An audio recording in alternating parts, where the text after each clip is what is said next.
The boys are back. We are not above the obvious joke. Not even a little bit. You watched the first season, obviously. I did. I don't know how you're feeling, Chris. I don't know how you people at home are feeling, but superheroes, that whole genre, stick it in the dirt for me. I'm so exhausted. Marvel movies have been nonstop every 2 months, and when I saw The Boys was coming out, I was just like, nope, not for me. Don't care if it's some Watchmen deconstruct. Watched one episode, I was laughing the entire time, and it was also very pointed satirical commentary. And so I'm on board, and here we are for season 2. Chris, what did you think of it? There's a lot of superhero stuff. I just take the stuff I like, I ignore the stuff I don't. I was always gonna watch The Boys, it intrigued me. I actually never read the comic, so this was, newish to me. I loved that it was kind of, okay, this is a superhero deconstruction. What if superheroes, were all powerful and could, maybe they just be terrible human beings? I don't know. Watchmen was gonna be, the TV show was gonna be coming out in the fall, and I was like, ooh, this is a little brutal, but like it's a more accessible, I think, show than Watchmen was, and I was all for that as kind of like a little appetizer leading into Watchmen. And I think it was kind of interesting that both those shows came out the same year. Different shows, but they kind of both, one's like the highbrow, whatever thing, and The Boys is just the rough and tumble fun version. Holy f***. That was diabolical.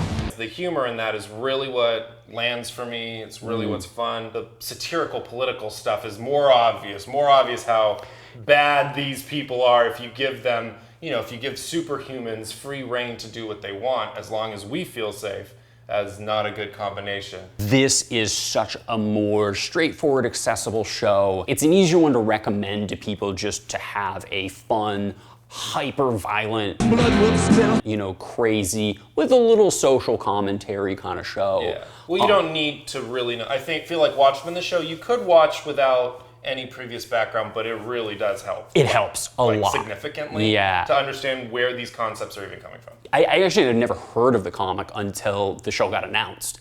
And going in with no knowledge, it didn't matter. Like, fun time, crazy, bloody, disgusting, good stuff. Great casting. I think their cast is fantastic. Super fun to watch everybody. Obviously, Karl Urban was kind of the big draw for a lot of people. Yes. Karl Urban is a saint. Oh, man. He should be given better roles. He's the king of the B movie. You take a bad B movie, put Karl Urban in it, and it's suddenly like, oh, was this an actual story with like a character arc? Wait, what? It is a travesty to this day that they have not made a sequel to Dredd. Karl Urban has even said he would come back for like a TV interpretation, totally grounded, awesome take on Dredd. Yeah, well, I went into Dredd being like, I'm gonna hate this, this is stupid, nobody wants this, and then I was like, oh, Karl Urban's wonderful and the script was great. Alex Garland, you got a lot of heat right now. Get your shit together. Call Karl. Hashtag call Karl. Do it. Why is nobody calling Karl? Why? Yeah, call Karl. Get Dredd 2 going. Come on, man. You got the clout. Everybody wants to see him. Get this thing done. I'm the law. The sentence is death.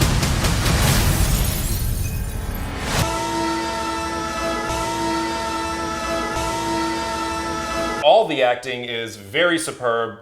It is just campy enough and also just dark and reserved enough. It's got its foot in both, and the tone is very perfect. Everyone in the Seven's very good. I love the lead actress.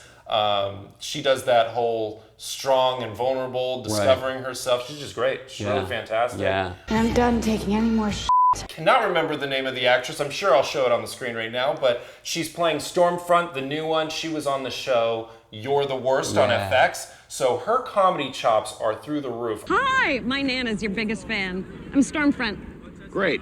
Based on that character name, we're going to be digging into maybe some neo-Nazi something. The first season, it was good, had a little kind of, B-movie type commentary, Paul Verhoeven, RoboCop, like they've got some stuff on their mind, but mostly it's about making a B-movie. We're going to have some comic book deconstruction. Let's dive in. Let's do some white supremacy. Let's do some racism. Let's do some whatever. Because that was the thing about the first season. I thought it was great, but as somebody who's a big fan of Watchmen, I always wanted just a little more, and maybe not that level. It didn't have to be, modern Watchmen or anything, but I do like that they're maybe going to push some extra boundaries in this season, because I think that first season was such a big hit. I don't think it's a risk for them to say, okay, let's get a little more messy. And I think having that kind of show now, when there's a big old discussion about who should be, like how much accountability do people need to be having when they're enforcing laws and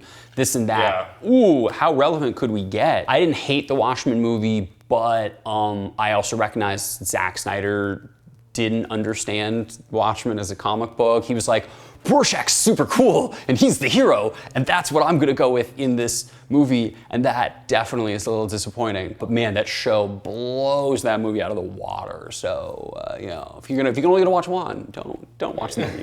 Watch the show, but read the comic. The comic's amazing. I told you I don't read a lot of comics, but man, that Watchmen comic is, it earns all that praise it gets. I assume The Boys has gotten pretty popular as a comic, coming off of having a huge success of a show. And I assume it's still a running comic. I know Garth Ennis, who I know was pretty well-respected comic writer, it'd be intriguing always to see what happens. Walking Dead lasted for forever, and how the show and the comic start splitting, and how that always creates some drama for people following it. Or for my anime nerds, your Full Metal Alchemist problem.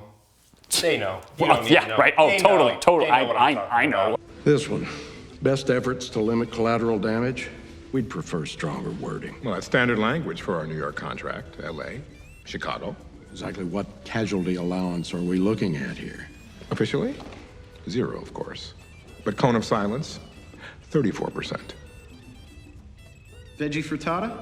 Edgar is the Edgar. Mr. Edgar, whatever, like bum, bum, bum. The organization that runs superheroes in the first season, but in the second season, where it's like, who's really running it?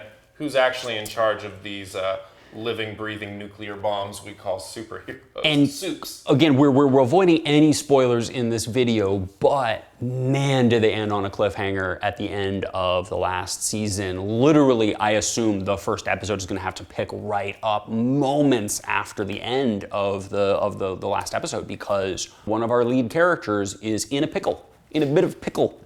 And I'm very intrigued. I think that's why everybody's been asking, when is it coming out? September 4th. Up to this point, everybody's like, bring it back. You look ready. So overall, The Boys, I'm going to escalate from layup to slam dunk. Slam dunk. It's a slam dunk of a show if you, like good humor and anything involving superheroes. September 4th, coming to us. I know that I'm gonna be marking that on the calendar. Got plenty of time, but don't delay too much. That's right. We need to hear your thoughts. Get at us. What do you think? In the comments. Yeah. Or just like literally, call us as when you're calling Karl Urban, just get on it. We're gonna have a Zoom chat, Exactly. We'll just all talk about our Alex thoughts. Garland. Yeah. Get a hold of we us. Just need to... I have thoughts about devs, and we need to call Karl. Karl.